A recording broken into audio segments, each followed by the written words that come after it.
الحمد لله حمدا كثيرا كما والصلاة والسلام على سيد الخلق والبشر وأشهد أن لا إله إلا الله وحده الله وحده لا شريك له في الخلق والأمر. أما بعد، أعوذ بالله من الشيطان الرجيم. بسم الله الرحمن الرحيم. إن الذين كفروا وماتوا وهم كفار فلن يقبل من أحدهم ملء الأرض ذهبا ولو افتدى به أولئك لهم عذاب أليم وما لهم من ناصرين. صدق الله العظيم. اللهم صل وسلم وبارك على سيدنا ومولانا محمد كما تحب وترضى عدد ما تحب وترضى. بزرگوں، بھائیوں اور دوستوں، عزیز بچوں، رمضان المبارک 1445 ہجری کے جمعۃ الوداع کے موقع پر ہم سب اللہ کے حضور اس وقت حاضر ہیں۔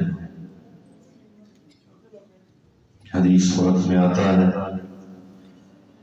جمعہ یہ دنوں کا سردار ہے، فرمایا کہ رمضان یہ مہینوں کا سردار ہے۔ اور ایک حدیث وقت میں آتا ہے کہ اگر لوگوں کو رمضان کی پوری قدر و قیمت معلوم ہو جائے، رمضان کی حقیقت کی تہ تک یہ پہنچ جائے، تو لوگ کبھی رمضان کے علاوہ رہنا پسند ہی نہ کریں، پورا سال رمضان ہی کی تمنا کرتے ہیں کہ اللہ ہمارا ہر دل رمضان کا بنا دے، ہر روز ہمارے لیے روزہ ہو جائے۔ اس کا مطلب یہ ہے کہ روزے میں صرف اخروی اور روحانی فائدے نہیں ہیں، بلکہ دنیاوی اور جسمانی فائدے بھی ہیں۔ تبھی تو فرمایا کہ اگر پوری حقیقت روزے کی معلوم ہو جائے تو لوگ خواہش کریں کہ ہماری پوری زندگی رمضان ہی بن جائے، پوری زندگی میں اسی ترتیب سے ہم چلتے رہیں جو ضابطہ ہمیں رمضان میں اللہ نے دیا ہے۔ سبحان اللہ۔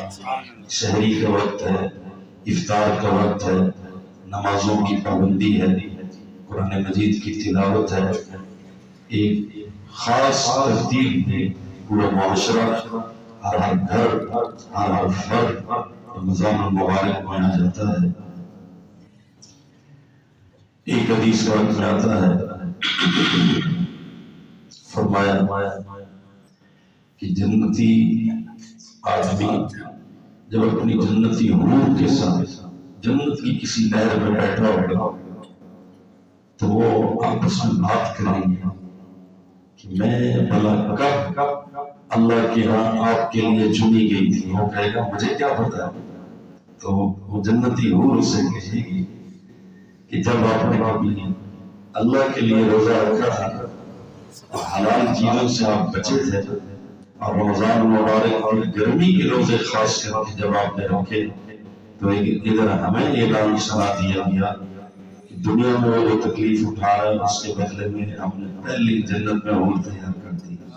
یہ روایت میں آتا ہے، اس لیے میں نے بات سنا دی کہ چلو آپ خوش ہو جائیں۔ سبحان اللہ۔ میرے محترم دوستو، رمضان المبارک آیا اور بہت تیزی کے ساتھ اپنے اختتام کی طرف آن پہنچا۔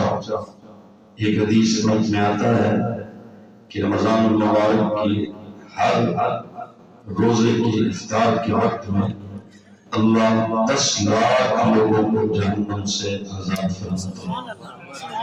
اتنا تھوک کے حساب سے اللہ کی بخشش تقسیم ہوتی ہے 10 لاکھ لوگ. اور اس حدیث کو فقیر اللہ سمرقندی نے تنبیہ الغافلین میں نقل کیا ہے. اس کے 3 حصے ہیں. پہلا حصہ یہ ہے کہ ہر افطار کے وقت میں 10 لاکھ لوگ بخشے جاتے ہیں.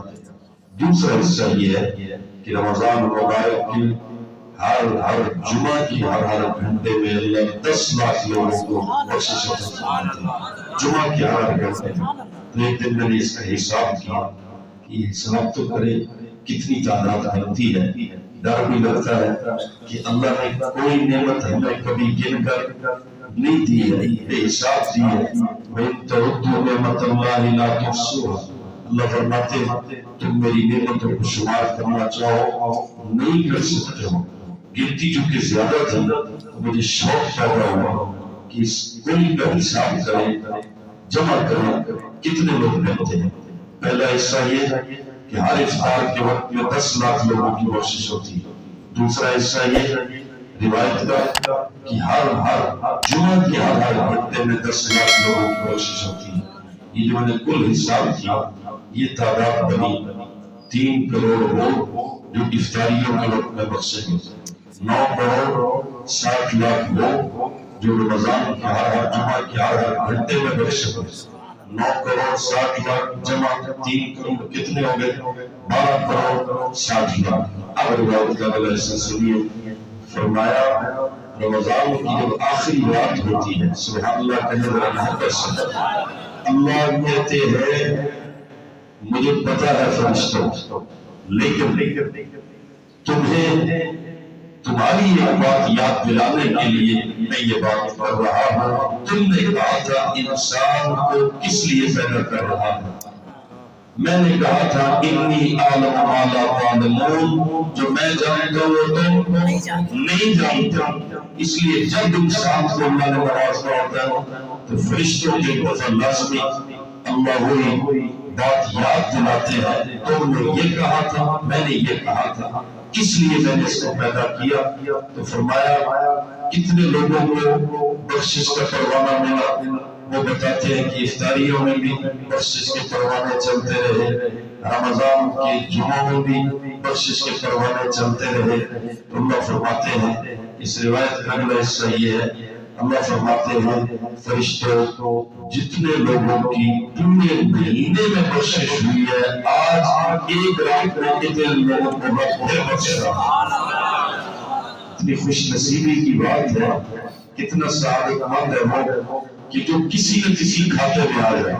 افطاری میں بخشے جانے والوں میں آ جائے، رمضان کے کسی جمعہ کی کسی گھنٹے میں بخشے جانے والوں میں آ جائے، یا پھر آخری رات میں بخشش کرانے والوں میں آ جائے. اور کتنا بد نصیب ہے جو کسی کھاتے میں بھی نہ آ سکا.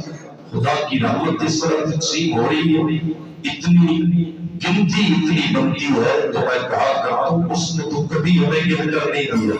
جب گنتی اتنی بڑی تعداد میں بن رہی ہے تو پھر انگنت میں کتنا عطا کرنے والا ہے یہ گنتی والوں میں بھی نہ آ سکا اور انگنت بخشے جانے والوں میں بھی نہ آ سکا. اپنی ذات کی فکر کرنی چاہیے. اگر اللہ قدر کی توفیق عطا فرما دے اس پر شکر کرنا چاہیے. لیکن یہ بندہ شکر سے بھی خالی ہے، فکر سے بھی خالی ہے، پھر اس کی اور ایک چوپائے کی زندگی میں کیا فرق ہوگا جو یہ سمجھتا ہے کہ میں کھاتا پیتا ہوں زندہ رہنے کے لیے اور زندہ رہتا ہوں کھانے پینے کے لیے. یہ جانور کی زندگی ہے یا پھر کافر کی زندگی ہے. مومن کی زندگی یہ نہیں ہوتی کہ وہ کہے کہ میرا کھانا پینا ہے زندہ رہنے کے لیے اور زندہ رہنا ہے کھانے پینے کے لیے. یہ فقط زندگی کافر کی ہے یا جانور کی ہے. مومن کی زندگی تو یہ ہوتی ہے کہ وہ دنیا میں گن گن کے آخرت کے لیے جمع کر رہا ہوتا ہے.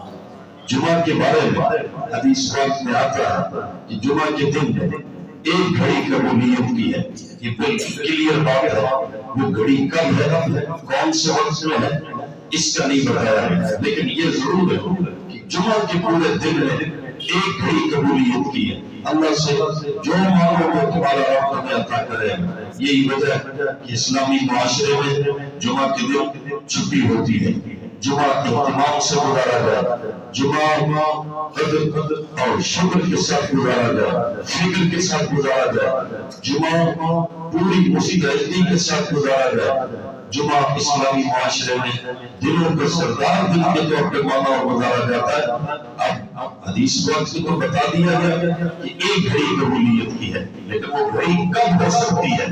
علماء نے اس میں کوشش کی، چھان بین کی، روایات کو، اللہ کے نبی کے اشارات کو، ساری حدیث کو سامنے رکھا، جس نتیجے پہ پہنچے ہیں وہ میں آپ کی خدمت میں عرض کرتا ہوں۔ جمعۃ الوداع ہے، اس جمعۃ الوداع کی برکت سے یہ بات آگے دل میں کہہ رہا ہوں۔ علماء نے کوشش کی، روایات کو سامنے رکھی، اس نتیجے پہ پہنچے ہیں کہ جمعہ میں وہ قبولیت کی گھڑی دو وقتوں میں کسی ایک وقت میں ہے۔ سبحان اللہ، پورے دن میں تلاش کرنا جتنا مشکل تھا، جب دو وقت بتا دیے تو دو میں تو آسان ہوتا ہے۔ وہ دو وقت کون سے ہیں جن میں قبولیت کی گھڑی پائے جانے کے اشارات ملتے ہیں، کنائے ملتے ہیں اور احادیث میں رہنمائی ملتی ہے؟ وہ قبولیت کی گھڑی علماء فرماتے ہیں، یہ محدثین کی میں بات کر رہا ہوں، علماء اور محدثین کہتے ہیں، بڑے درجے کے علماء یہ فرماتے ہیں کہ وہ گھڑی دو وقتوں میں کسی ایک وقت میں تلاش کرو، یا تو وہ گھڑی جمعے کے دو خطبوں کے درمیان ہے، سب سے سبحان اللہ، یا وہ گھڑی جمعہ کے دن عصر کی نماز کے بعد ہے۔ سبحان اللہ، ہم ان دونوں وقتوں میں بعض دفعہ اس طرح اہتمام نہیں کر پاتے، دو خطبوں کے درمیان ہاتھ اٹھائے بغیر اللہ سے مانگے، جو مانگے۔ میری ایک عادت ہے، آنے والے ہفتے میں جو بھی مشکل کام نظر آ رہا ہوتا ہے ہر بندے کی زندگی میں، ابھی ہمارے ابا جی حضرت والد صاحب بیمار تھے، ان کے آپریشن کے مراحل تھے، تو پھر میں لوگوں کو نہیں پتا چلتا، لیکن اس وقت بیٹھے بیٹھے وہ اہم دعا ہوتی ہے وہ پہلے ذہن میں رکھی ہوتی ہے، وہ جو خطبوں کے درمیان مانگتا ہوں۔ آپ بھی اس کا اہتمام فرمائیں۔ دعا ہے پکارنا، دعا بولنا، دعا ہے زبان سے ادا کرنا۔ لوگ ہاتھ تو اٹھا لیتے ہیں لیکن منہ سے کچھ نہیں مانگتے، یہ دعا نہیں ہے۔ دعا یہ ہے کہ منہ سے بھی مانگو، ہاتھ اٹھانا دعا کا ادب ہے۔ دعا اصل منہ سے مانگنے کا نام ہے۔ دعا یہ جو عربی میں بلانے پکارتے مانگنے کو کہتے ہیں، اس لیے منہ سے کچھ نہ کچھ مانگا کرے، اور کوئی مانگ رہا ہو تو آمین کہا کرے، ہاتھ اٹھائیں گے، یہ ادب ہے۔ اس لیے کہ مانگنے میں انداز بھی مانگنے والا ہوتا ہے۔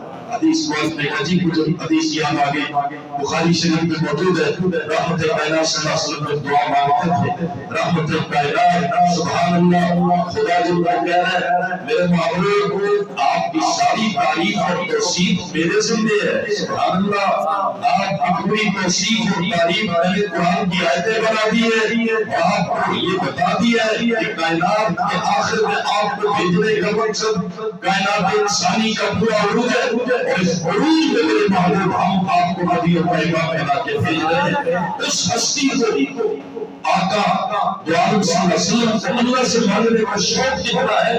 حدیث میں آتا ہے، صحابہ فرماتے ہیں جب حضور دعا مانگتے تھے تو ہم حضور کی جو بغلوں کی سفیدی ہے وہ بھی دیکھا کرتا تھا۔ حدیث کا سبب ہو رہا تھا بخاری شریف کا، طالبی کے زمانے میں نے اپنے استادوں سے پوچھا کہ استاد جی جتنا بھی ہاتھ اوپر اٹھا لیں بغلوں کی سفیدی بڑی نظر آتی، اس حدیث کا کیا مطلب ہے؟ سبحان اللہ، اللہ علماء سے حدیث سمجھنے کی توفیق عطا فرمائے، استادوں سے حدیث سمجھنے کی توفیق عطا فرمائے۔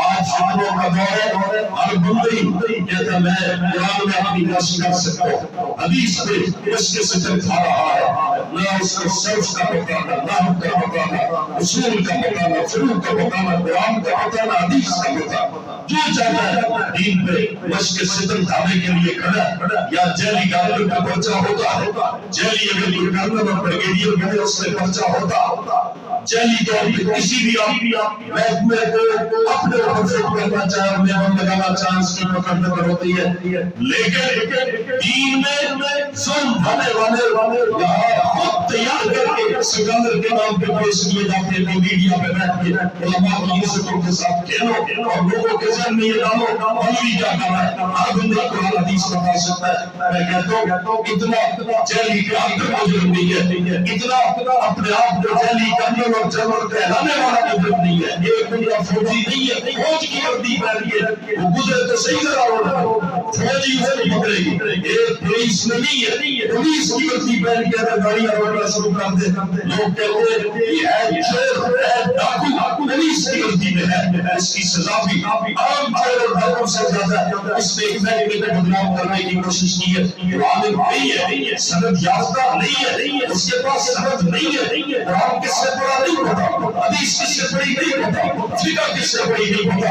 آپ مجھے بتائیے جو میڈیا میں بیٹھا وہ باقی ڈاکوؤں سے بڑا ڈاکو ہے، چاہے میڈیا میں ہو، چاہے کسی ٹیبل دار میں ہو، چاہے اپنا اس نے یوٹیوب چینل کھول رکھا ہو۔ میرے محترم دوستو، فطروں کا دور ہے، ہمارے استاد فرمایا کرتے تھے کہ جیسے کسی انجانے آدمی سے کافی لے لو تو اپنی جان کا ذمہ دار ہو۔ لائنوں میں اسٹیشن پہ لکھا ہوتا ہے نہ جاننے والے سے چیز کھائیں گے لیں گے تو خود ذمہ دار ہوں گے، نہ جاننے والے جس کو آپ جانتے نہیں ہے پتہ نہیں ہے اس سے کافی لے لیں تو اپنی جان کا خود ذمہ دار ہوں گے۔ جس کی سند کا آپ کو نہیں پتا ہے، جس کے استادوں کا آپ کو نہیں پتا ہے، جس کے مدرسے کا آپ کو نہیں پتا ہے، جس کے پیچھے سلسلے سند کو آپ جانتے ہی نہیں ہے، اس سے دین کی بات لیں گے۔ میری وقت اللہ میں کہہ رہا ہوں اپنے ایمان کے وقت ذمہ دار ہوں گے۔ آپ نے اپنے بچوں کو سپورٹ کر رکھا، میڈیا کے جس کی بات سنتے لوگوں نے اس وقت اپنے میڈیا پہ پسندیدہ سجاوٹ بنائے ہوئے اور سنتے ہیں لے لیتے ہیں مسئلہ لے لیتے ہیں، پھر آگے مسجد کے عالم کو پریشان کرتے ہیں۔ دین کی بات اس سے لے، یہ مسجد کس لیے ہے؟ آپ مسجدوں سے پیار کرتے ہیں، مدرسوں سے پیار کرتے ہیں، اسی لیے یہاں جو علماء موجود ہوتے ہیں یہ سند یافتہ ہوتے ہیں۔ آپ کا امام سند یافتہ ہوتا ہے، آپ کا خطیب سند یافتہ ہوتا ہے، وہ ذمہ دار ہوتا ہے، آپ کے ساتھ اس کے صبح شام گزرتے مسئلہ دین کا اس سے پہنچے۔ خیر میں عرض یہ کر رہا تھا علماء اس نتیجے پر پہنچے، جب آپ نے کہا تھا کہ میں نے اپنے استادوں سے پوچھا کہ بڑوں کو سفیدی تو نظر نہیں آتی تو یہ حدیث بات میں یہ کیا جملہ ہے؟ یہ صحابہ کہتے ہیں کہ ہمیں حضور کی بڑوں کو سفیدی بھی نظر آتی تھی۔ سبحان اللہ۔ اب صحیح نے جواب دیا، بہت سنیے، فرمایا بیٹا اپنے اس لباس کی طرح عربوں کا لباس نہ سمجھو، عربوں کا لباس عام طور پر چادریں ہوا کرتی تھی۔ سبحان اللہ کہہ رہا جیسے احرام کی چادریں آپ کبھی دیہاتی زندگی میں اگر پرانے اسی ماحول کو اور رکھا تو پہلے دیہاتوں میں قبائل میں لوگ بس چادریں نیچے بھی چادر باندھ لی، اوپر بھی عام طور پر چادر باندھ لی یا چادر کر لی، کبھی کبھی اس کو کوئی نانکا پیمند لگا دیا، چور لگا دیا، اور نبی لگایا، وہی چادر اپنے اوپر کی ہوئی ہے، بس یہ ان کا لباس ہوتا تھا۔ اب صحیح فرمانے لگے مجھے بتاؤ جب بندے نے اپنے اوپر چادر کی ہوئی ہو، جب چادر کی ہوئی بڑھ بڑھ کے خدا کے خزانوں میں آپ اٹھا کے بھاگ رہے ہو، سے خدا کے خزانے نظر بھی آ رہے ہو، تو پھر اس کا مانگنا اس انداز کا ہوتا ہے کہ وہ خدا کے خزانوں میں آج ڈال ڈال کے لے رہا ہوتا ہے، دیکھنے والے بڑوں لوگ کی سفیدی نظر آ رہی ہے۔ سبحان اللہ۔ اللہ کے خزانوں میں اس طرح بڑھ کر مانگا کرے کہ میرا رب مجھے عطا کر رہا ہے، میرا رب مجھے دے رہا ہے، میں لے رہا ہوں۔ اس لیے دعا دیکھیں آج ایسا ہوتا ہے کہ عرشوں سے چیز آ رہی ہے اور سیدھی دل کی طرف آ رہی ہے۔ سبحان اللہ۔ آج اس انداز میں ہوتے ہوئے کہ ایسے اوپر سے نیچے کی طرف یہ دعا کا عادت ہے، لیکن دعا اصل زبان سے بولنے کا نام ہے۔ میں بات یہ کر رہا تھا علماء اس نتیجے میں پہنچے کہ جمعہ کے دن قبولیت کی گھڑی یا تو دو خطبوں کے درمیان ہے، سب کا سبحان اللہ۔ اچھا مجھے یہ بتائیے کہ لاہور میں میری مسجد میں جمعے کا وقت ہے 2 بجے، آپ کا یہاں پہ جمعے کا وقت ہے تقریباً 1:15 یا 1:20 کہ میرا مسجد میں اور وقت ہوگا، میں کچھ کہنے لگا سننے کے لیے زمین اموار کرو۔ سبحان اللہ کہنا مولانا نے آپ کو سنا کے ایسا ذوق بنا دیا ماشاءاللہ۔ رات کی میرا مسجد میں بیان کا پتہ چلتا ہے کہ کسی خطیب کا تیار کیا ہوا مجمع، سبحان اللہ۔ اور یہاں بھی پتہ چلتا ہے کہ کسی خطیب جو رتمند عالم کو آپ سنتے ہیں، اللہ تعالیٰ انہیں بھی سلامت رکھے، آپ کو بھی سلامت رکھے۔ اب مجھے ذرا یہ فرمائیے ہر مسجد میں خطبے کا وقت اپنا اپنا ہوتا ہے کہ نہیں ہوتا؟ جیسے جمعے کا ٹائم ہے، جماعت کا ٹائم ہے، خطبہ اس ترتیب سے ہے، خطبے کے دو خطبوں کے درمیان قبولیت کا وقت بھی تو اپنی اپنی مسجد کے خطبے کے دماغ سے ہوگا، کچھ کہنے لگے سبحان اللہ ہے، اور وہ خطبہ اللہ نے جوڑ دیا آپ کے عالم کے ساتھ، سب کہے سبحان اللہ۔ اس کا مطلب یہ ہے کہ ہماری قبولیت کی بہت ساری چیزیں اللہ نے ہمارے خطیب اور امام کے ساتھ جوڑ رکھی ہے۔ خطبے کا تو اپنا وقت ہوتا ہے نا ہر جگہ، لیکن حدیث سے اشارہ ملتا ہے جس وقت خطیب کو خطبوں کے درمیان رہتا ہے وہ اور سامنے بیٹھے ہوئے اپنے رب سے جو مانگو گے رب کو عطا کرے۔ اب کسی جگہ پہ خطبہ 2 بجے ہوگا، سبحان اللہ، دینے والا کہتا ہے چل بھائی میں ٹائم خطیب نے طے کیا ہے، عطا تجھے تیرا رب کر رہا ہے، سبحان اللہ۔ کسی جگہ 1 بجے ہو رہا ہے، اللہ اس کے مطابق دے رہا ہے۔ میرے محترم دوستو، اس کے دینے کے اپنے انداز ہے، دینے کے انداز نرالے ہیں۔ جمعۃ الوداع ابھی تھوڑی دیر کے بعد یہ دن بھی گزر جائے گا، لیکن یاد رکھیں اپنے آپ کو وہاں سے جانے والوں کو شامل کرائیں۔ آج جمعۃ الوداع کی عصر کے بعد آپ حضرات نے کوشش کرنی ہے بیٹھ جائے، اللہ کا گھر اور گھر کا کونا، اپنا گھر اپنے گھر کا کونا ماں بہنوں کو بتائے یہ بہت قیمتی وقت ہے، کچھ بھی نہیں، خدا اپنے خزانوں میں ایسا رکھنا چاہتا ہے کہ اس کی مخلوق نیچے مانگ رہی ہو اور وہ بچا کے رکھ لے۔ اللہ ایسا نہیں ہے، اللہ کو ذخیرہ اندوزی کی ضرورت نہیں ہے، بچا کے رکھنے کی ضرورت نہیں ہے، اس لیے ہمارے مانگنے میں تو کمی ہو سکتی ہے، اس کی عطا کرنے میں کوئی کمی نہیں۔ بڑے بڑے بزرگوں سے سنا کہ کوئی مشکل ترین کام ہو، عصر کے بعد آپ قرآن کی کوئی سورت کوئی آیت کوئی قرآن مجید کا حصہ لے کے بیٹھ جائے، پڑھنے کے بعد پڑھ چکے دعا مانگنے کا وقت سر سے اٹھا اٹھا کے یہ کب ہے جب تنہائی میں بیٹھے فقیروں کا انداز اپنا کے اللہ پاک کے خزانوں میں ہاتھ ڈال کے آپ پوری کیفیت کے ساتھ جمعہ کے دن عصر کے بعد اگر تنہائی میں بیٹھ کے دعا مانگتے ہیں، آپ دیکھیے گا اللہ سلام میں قبولیت کے آثار کیسے پیدا کر دیتا ہے، اللہ کیسے آپ کی اس مشکل کو آسان کرتا ہے۔ ہم در کے درجے بھی تو آتے ہیں میرے محترم دوستو، فکر دنیا کر کے دیکھا، فکر عقبہ کر کے دیکھ، سب کو اپنا کر کے دیکھا، رب کو اپنا کر کے دیکھ، لوگوں کو دروازوں پر دھکے کھا کے بھی دیکھ لیا، محنتیں کر کے بھی دیکھ لیا، سفارشیں کرا کے بھی دیکھ لیا، اپروچ کرا کے بھی دیکھ لیا۔ ہم سمجھتے رہے ہمارا کام فلاں کرا دے گا، اس کے پاس پہنچے، اس نے کسی اور کے پاس بھیج دیا۔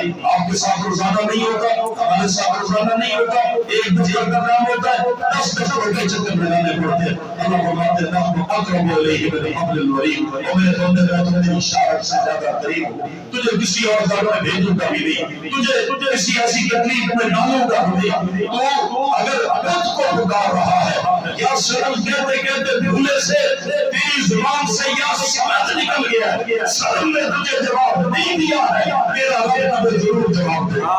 تیری زبان سے زبان پھسل کے بھی میرا نام نکل گیا، تیرا رب اس میں بھی جواب دیتا ہے۔ میرے محترم دوستو، بزرگوں، بھائیوں، اللہ سے اپنا تعلق کو مضبوط کیجیے۔ رمضان المبارک ایک ایسا مہینہ ہے جس نے رمضان کو بنا لیا۔ میں آپ کی خدمت میں یہ بات کہہ رہا ہوں، پوری امت کے اس پہ تجربہ چلا آ رہا ہے کہ جس نے رمضان کو بنا لیا اس کا پورا سال بن گیا، اور جس نے رمضان مہینہ بنایا الٹا اللہ کی بغاوت کی، الٹا گناہ کیے، پورا سال اس کی تقدیر کبھی قائم نہیں ہو سکتی، وہ کسی نہ کسی پریشانی میں الجھا رہے گا، ہر اعتبار سے ہر وقت انتشار کا شکار رہے گا۔ رمضان المبارک انشاءاللہ بنائے گی، آخری دن جو رہ گئے، دیکھیے گناہ ہے، کہیں پر بھی کرے، کسی وقت کرے گناہ ہے، لیکن رمضان المبارک میں کرے تو وہ گناہ کئی گنا بڑھ جاتا ہے۔ اس کی وجہ کیا ہے؟ اس کی وجہ یہ ہے کہ وقت کے بدلنے سے وقت بدل جاتا ہے۔ جھوٹ مسجد میں بولے جھوٹ ہے، بازار میں بولے جھوٹ ہے، لیکن آپ مجھے یہ طرح فرمائیے کہ مسجد میں جھوٹ بولنے پہ سزا زیادہ ہونی چاہیے کہ نہیں ہونی چاہیے؟ اس کی وجہ کیا ہے؟ اس میں ایک تو جھوٹ والا گناہ اور ایک اللہ کے گھر کی بے احترامی۔ رمضان میں گناہ نہیں رہتا، بلکہ وہ گناہ خدا کی بغاوت تک چلا جاتا ہے۔ شراب کہیں پر بھی پینا حرام، لیکن ایک بندہ اللہ کے گھر مسجد میں یا حرم میں شراب پیے تو علماء نے لکھا ہے اولاد کی بجائے کفر تک چلا جاتا ہے، اس لیے کہ یہ شاعر اسلام کی توہین ہے۔ رمضان شاعر اسلام میں سے ہے۔ یاد رکھیے اس نے رمضان میں گناہ کیا، اور ظالم نے اپنے اوپر ایسا ٹھپا لگوا لیا، ایسی کھٹی مور لگوا لی، دل پہ ایسی ڈالک لگوا لی کہ اب یہ پورا سال بھی معافی مانگتا رہے۔ یہ ڈالک کرنے والی نہیں ہے۔ رمضان میں کیے ہوئے گناہ کی معافی بھی رمضان میں مانگو، اللہ قادر ہے۔ جتنا بڑا باغ ہے اتنی بڑی اس کی رحمت کی طرف سے صفائی آئے گی، خدا کھل جائے گا۔ رمضان میں جو کوتاہیاں ہو چکی ان کی معافی بھی رمضان میں مانگے، اور جو آخری دن رہ گئے رمضان میں اللہ کی عادت کیا ہے، اللہ ہم سے چاہتا کیا ہے؟ جتنا رمضان ختم ہونے کے قریب ہوتا ہے اتنی مشقت بڑھ جاتی ہے، اور ہم کیا کرتے ہیں؟ بس ٹالو جی ٹال دو، بس اس کو گردن سے اتار دو، رمضان گزر رہا ہے اور جلدی کام نپٹاؤ اور عید کی تیاریوں میں لگ جاؤ۔ ہم روتے نہیں ہے، تڑپتے نہیں ہے، فکر نہیں کرتے ہیں، مشقت اپنے اوپر نہیں ڈالتے۔ کسی کے قرآن اگر پڑھ لیا وہ کہتا ہے بس جی میرا ایک مکمل ہو گیا، تراویح میں ایک مکمل ہو گیا، بس جی کافی روزے ہو گئے، بچے جو روزے رکھے اب تھک گیا، اب اگلے روزے اب اس کو نہیں رکھوا رہے۔ او بھائی اللہ یہ چاہتے ہیں رمضان ہمارا ختم ہونے کے قریب ہو، میرا بندہ اپنا مشقت میں بڑھتا جائے۔ میں اس میں اپنی رحمت بھی کر چکا، دوسرے عشرے میں مغفرت بھی کر چکا، تیسرے عشرے میں میں اپنے بندے کو پوری طرح جہنم سے آزادی دے کے جنت کی چابی عطا کر دے گا۔ اسی کو پھر آگے آنے والے دن کو عید کہا جاتا ہے۔ سبحان اللہ۔ میرے غصے ہوئے بندوں آؤ، ہم کھلے آنے میں انعامات کی تقریب ہونے لگی ہے۔ سبحان اللہ تعالیٰ۔ انعامات کے لیے سکول والے جلسہ کرتے ہیں، مدرسے والے جلسہ کرتے ہیں۔ اللہ فرماتے ہیں میرے محبوب اپنا طریقہ قائم کر دیجئے کہ عید کھلی جگہ پہ ہو، اس لیے کہ جلسے کھلی جگہ پہ ہوتے ہیں۔ سبحان اللہ تعالیٰ۔ یہ انعامات کا جلسہ ہے۔ عید کا دن میرے بندے آئیں گے معافیاں مانگتے ہوئے جائیں گے، معافی کے ساتھ سمندر لے جاتے ہوئے۔ میرے محترم دوستو اس طرح رمضان مبارک کو بلائے۔ ابھی تو کسی بات کو خاص میں نے چھیڑا نہیں ہے، بات لمبی نہ ہو جائے۔ رمضان مبارک ایک میرا بھی ہے، ایک آپ کا بھی ہے۔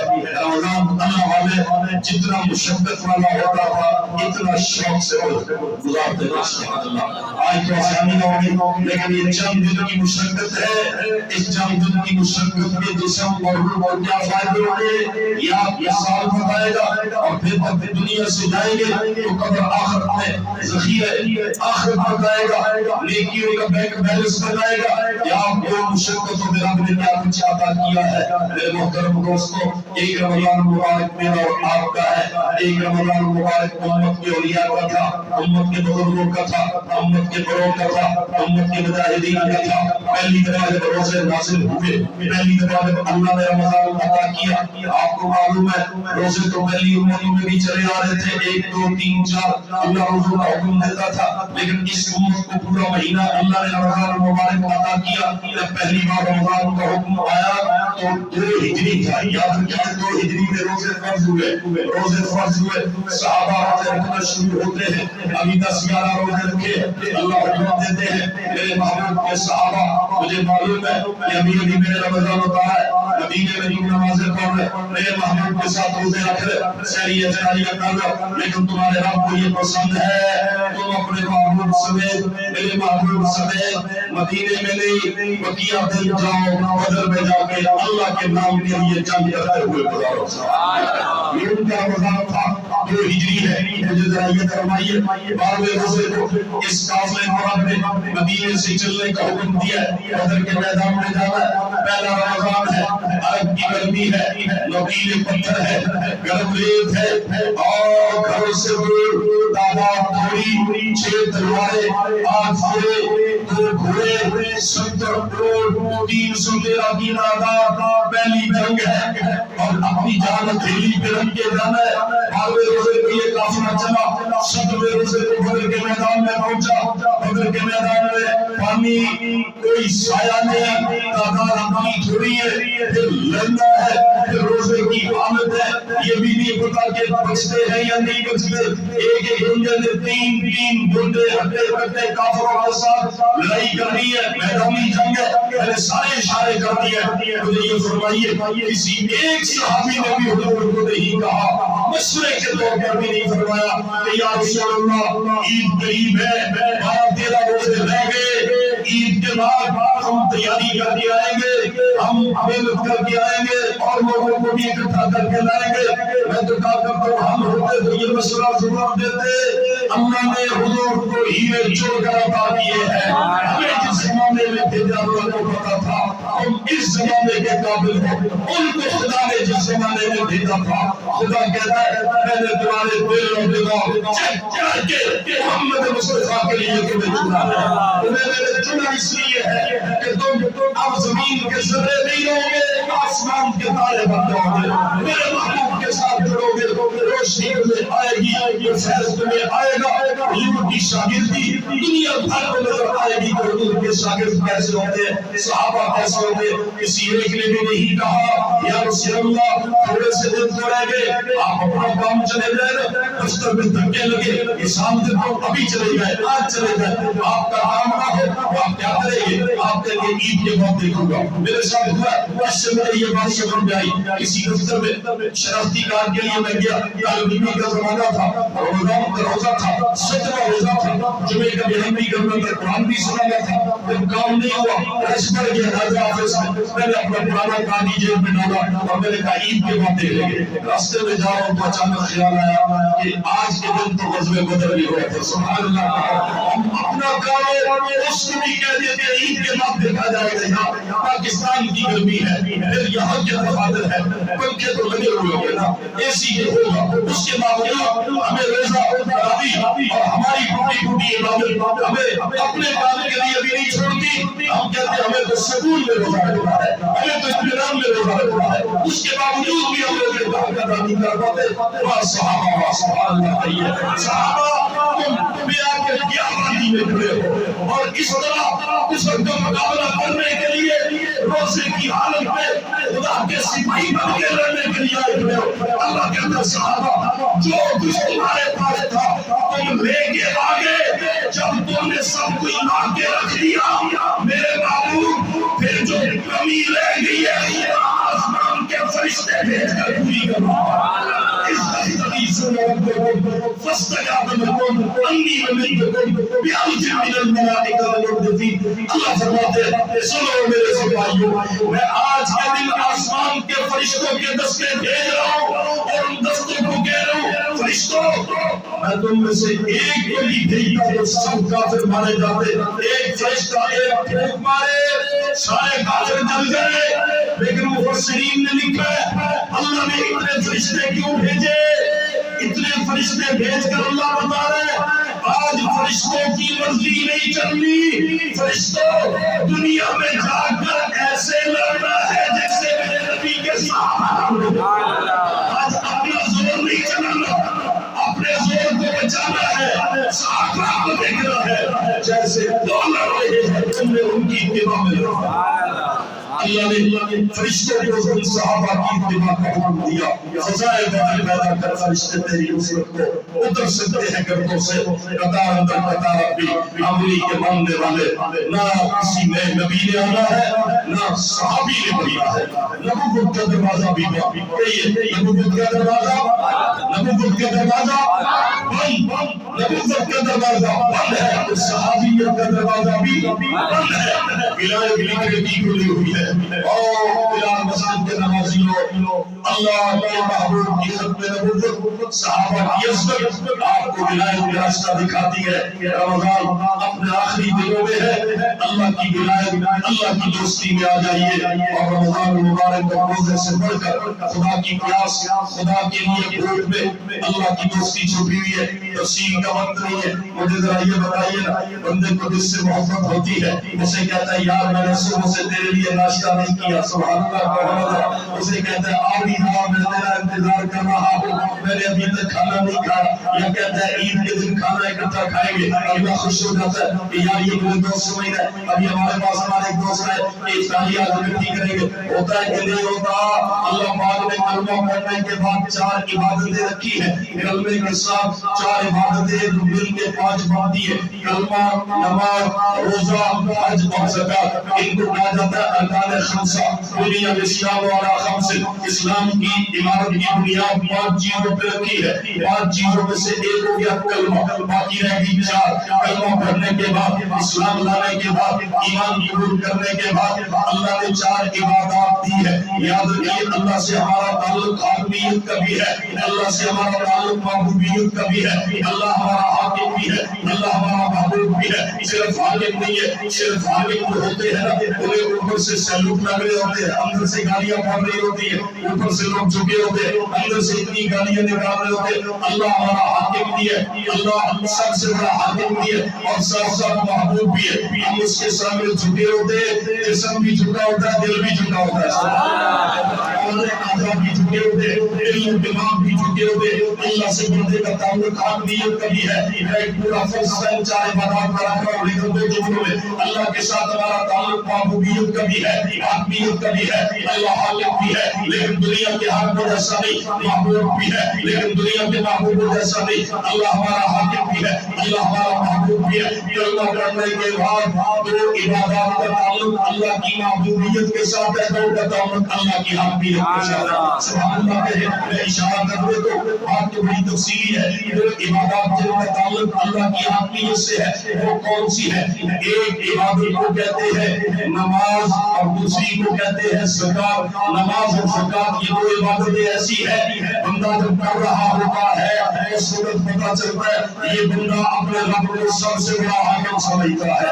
لوگ حاکموں کے سامنے جھکتے ہیں، لوگ حاکموں کے سامنے ہاتھ مارتے ہیں۔ اللہ نے نماز رکھ دی، میرے بندے یہ حاکم نہیں ہے، حاکم میں ہوں، حاکم الحاکمین میں ہوں۔ آگے میرے سامنے ذرا جھک۔ دنیا میں حاکم کسی مجرم کو بیڑیاں لگاتے ہیں، بیڑی لگائیں گے، ہتھکڑی لگائیں گے، بندہ نماز میں خود ہی حالت ایسی بنا دیتا ہے اللہ دنیا میں پکڑنے کے لیے پولیس بھیجی جاتی ہے، تیرا مجرم بندہ بغیر کسی تیری طرف سے پولیس کے بھیجے جانے کے تیرے سامنے خود ہی مجرم والی حالت بنا دیا۔ سبحان اللہ۔ پوری نماز میں آپ غور کریں، یہ ساری کی ساری نماز بندگی ہے، اللہ کی حاکمیت کا اعلان ہے۔ زکات بڑی رعایا اپنے حاکموں کو ٹیکس ادا کرتی ہے لیکن دل سے نہیں دیتی، جبرن ٹیکس وصول کرنا پڑتا ہے۔ بندہ خود اپنے مال میں سے زکات نکال کے کہتا ہے او میرے اللہ، تیرا بندہ خوشی سے اپنے مال میں سے زکات نکال کے بتا رہا ہے میں دنیا کے حاکموں کو کچھ نہیں سمجھتا، مجھے سب سے بڑا حاکم سمجھتا ہوں۔ نماز اور زکات کا تعلق اللہ کی حاکمیت سے ہے۔ آئیے 2 عبادات حج اور روزے کا تعلق اللہ کی محبوبیت سے ہے۔ کیسے؟ بندہ جب کسی سے محبت کرتا ہے نا تو اس کے لیے کبھی کبھی اپنے جسم پہ پرانا لباس بھی پہننا پڑتا ہے۔ سبحان اللہ۔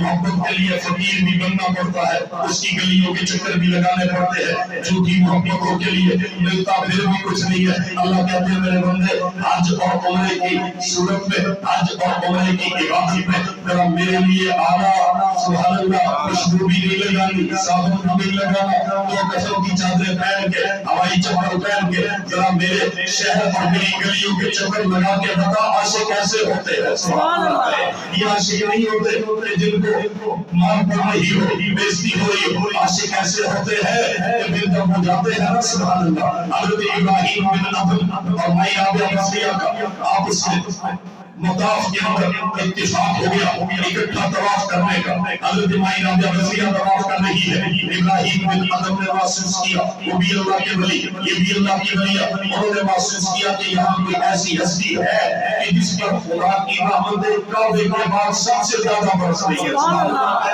اللہ یہ دل کی باطنی صفائی نصیب فرما دے۔ حضرت ابراہیم بن ادم نظر جھکا کے قریب ہوئے، طواف کرتے کرتے اس ہستی کے قریب ہوئے، جہاں پہ وہاں کی اتنی رحمتیں برس رہی تھی، قریب جا کے محسوس کیا کہ یہ تو کوئی خاتون ہے، یہ تو کوئی بی بی ہے۔ حضرت ابراہیم بن ادم نے قدیم سلام کیا، طواف بھی کر رہے، پوچھا مائی صاحبہ کون سا عمل کر کے آئیے، سبحان اللہ کون سا عمل کر کے آئیے، میں محسوس کر رہا ہوں کعبے کے بعد سب سے زیادہ رحمتیں آپ پہ برس رہی ہے، سبحان اللہ۔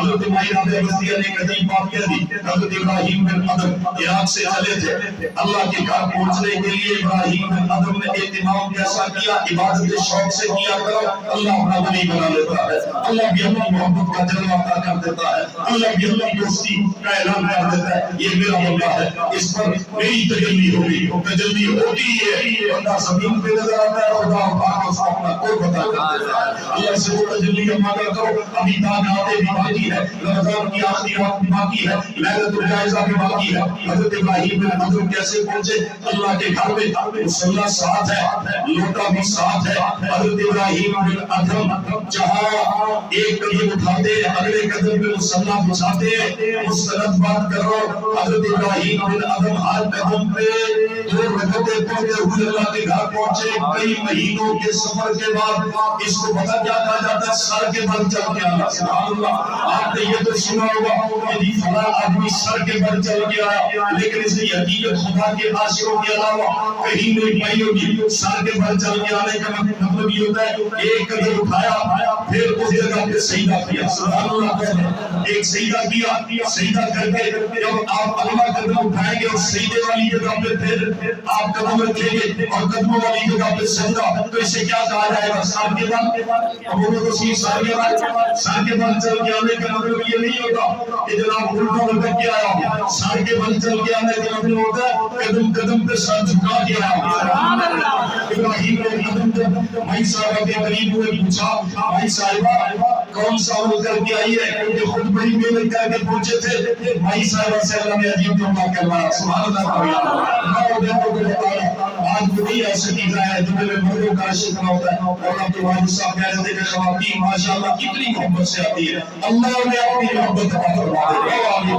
بہن کو بہن سمجھو، بیٹی کو بیٹی سمجھو۔ میں نے اپنے بزرگوں سے سنا لاہور کا نامی گرامی پہلوان جھارا پہلوان، اس نے دہلی میں کرتب کیا، جھارے پہلوان نے رستم نہیں، جھارا نہیں، گاما پہلوان، رستم زمان گامے پہلوان کی جوانی تھی، خوبصورت تھا، اس نے کوئی پہلوانی کا ایسا فن دکھایا دہلی میں کہ مقابلہ جیت لیا۔